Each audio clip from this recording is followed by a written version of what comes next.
ladies and gentlemen, it has been, Ranger, it's been too long since I've had you on a video. How you doing, man? I'm doing good, man. Just been living the life and adjusting to everything in Star Wars Galaxy of Heroes, the mobile game brought to you by Capital Games. And yeah, we've had a lot of stuff. Wow. And of course, you know, I'm the infamous beta tester, so I'm always doing stuff there. So are you a master beta tester? No, I've not reached the master level yet, but I hope to soon with a lot of hard work, dedication, and stamina. Stamina? Yes. We're going to be a master debater or beta tester. Debater, beta test. Okay, this is what we're talking about today, guys. We are here to do the top 5 hot and trendy Zetas for the month of, we'll say February 2022. It's technically January still, but we'll call it the February list. And we do this about usually every month. Sometimes we miss a month here and there. Just kind of update you guys on what are the big Zetas that people are honing in and focusing on right now. And we will also include, I think we might have an Omicron on this list, if I remember right, that we're going to talk about as well. That's kind of going to work its way into that conversation. But just some of those Zetas / Omicrons that are going to really kind of help step up your game in Galaxy of Heroes, especially with the GHC focus. And the number one that we got to talk about is Mara Jade. This is a big deal, in my opinion. She's lovely. What Mara Jade has been able to accomplish for me in Grand Arena. And look at my Mara Jade here. Just gear 11. I did drop the Zeta on there. I know, she's beautiful, isn't she? Almost every single GAC, I've been placing a Palpatine team with Mara Jade, Royal Guard, Vader, and it's got to hold almost every single time without fail at this gear level. And that is in large part thanks to her Zeta, which is if Emperor, is this the right Zeta? Hold on. Is it, yeah, that's it. If Emperor Palpatine is a leader, he also gains 1.5% turn meter for each debuff inflicted by this ability. Yeah. And it gets Palpatine just humming, and it's just nasty, dude.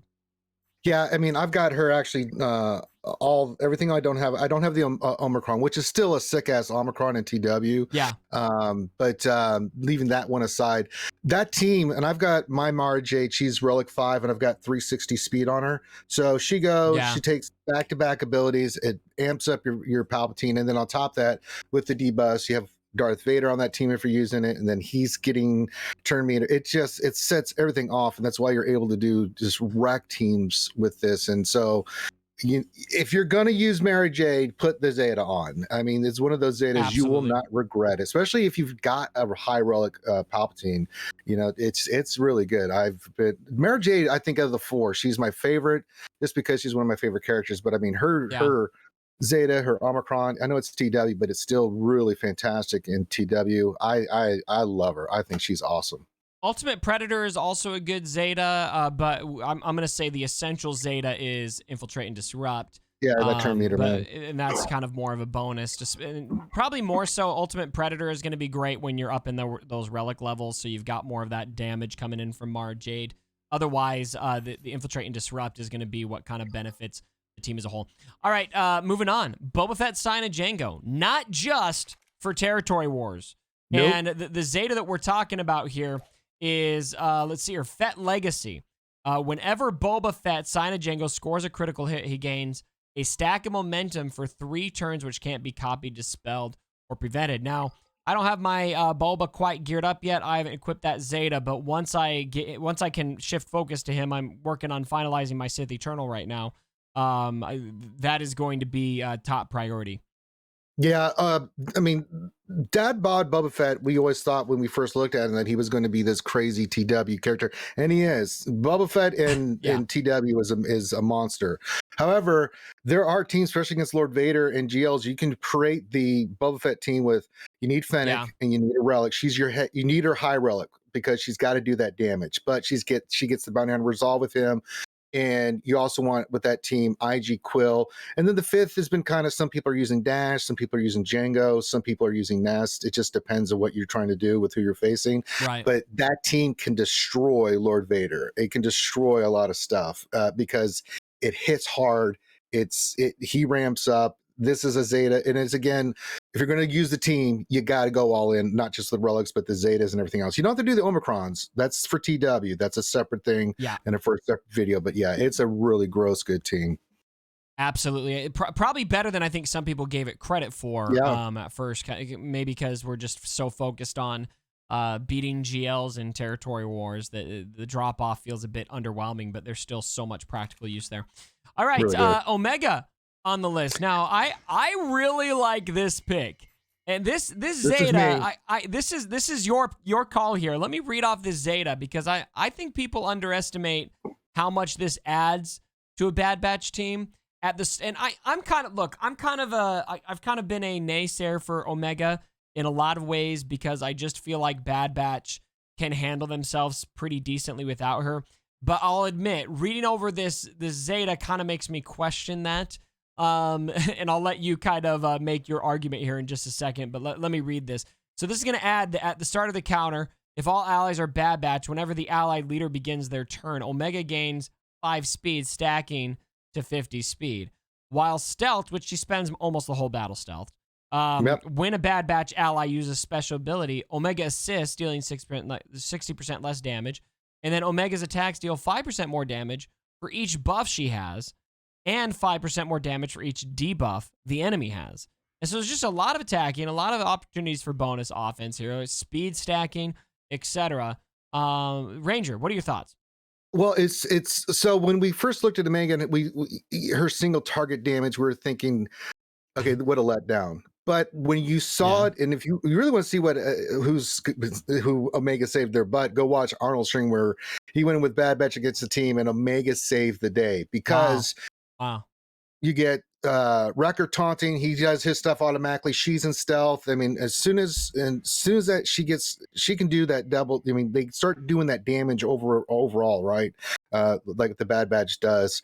And she hits hard. She really does. Omega really starts laying the pain on that team because she's really that damage dealer. Now, anywhere else, Omega's going to suck. But in the Bad Batch specifically, which she's designed to be in, we really underestimated how good she is. She is absolutely sick with the Bad Batch, and it really ups the teams you can take on with that. I've seen people that will go in and do 2 shots with Kenobi and use Bad Batch. That's how good that is. Yeah. Absolutely wrecks GG and other teams. You know, she ramps up, she gets all this damage, and it's just, she is unreal. I the more I've seen of her, and I just got mine to 7 stars. I don't have the gear on her yet because I'm trying to finish up Starkiller. But yeah, nice. She is a priority to get to gear on the Bad Batch team. Even at gear 11, gear 12, if you can get her there, she's super badass with a Bad Batch, and you really need to think about adding her to that squad. It's a strong case. But she's still not better than Starkiller though. So no, I'm going for Starkiller first. Yes. All right. Second to last here, we got your boy Dash Rendar, and we're talking about hot shot here. Whenever a prepared ally scores a critical hit, all prepared allies gain 2% turn meter. And if you are doing this with that Omicron, let's see here, where's the Omicron? It's on his leadership ability. Everyone's going to have that prepared as well. And so we're kind of talking about the Omicron, but mostly about the Zeta, just having that full turn meter gain. If you pair that with the Omicron, this team just ramps up and just gets so super quick.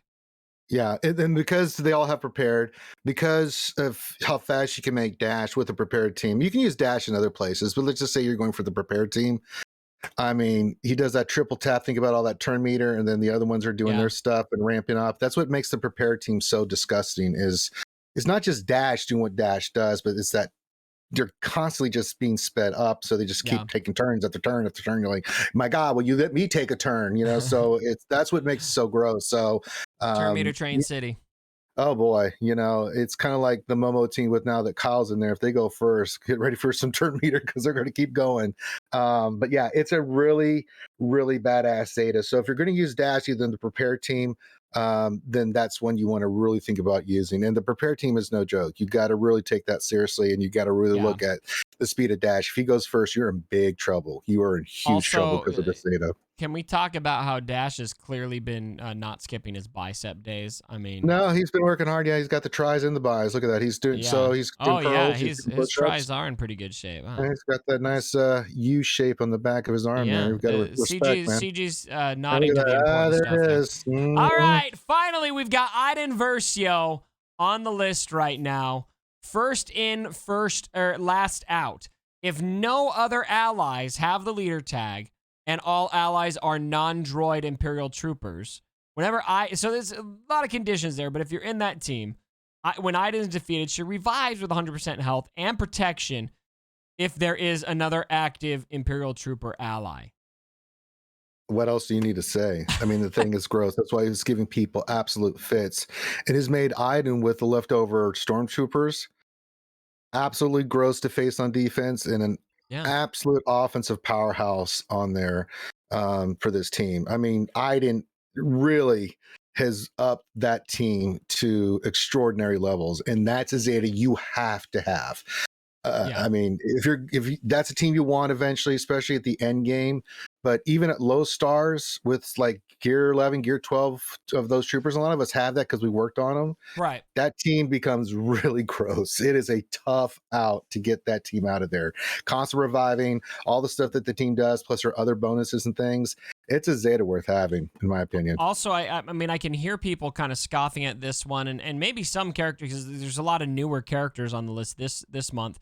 But a lot of these new characters are adding viability even under starred and under geared at gear 11 with that Zeta. Just mod them up, and you've got some practical use now. Now, maybe if you're in the top echelons of Grand Arena competition, maybe that won't be the case. But if you're up there, you're probably the type of person that's going to wail on all these characters anyway. This is very much something that you have viable practical use for on a back row defense in Grand Arena.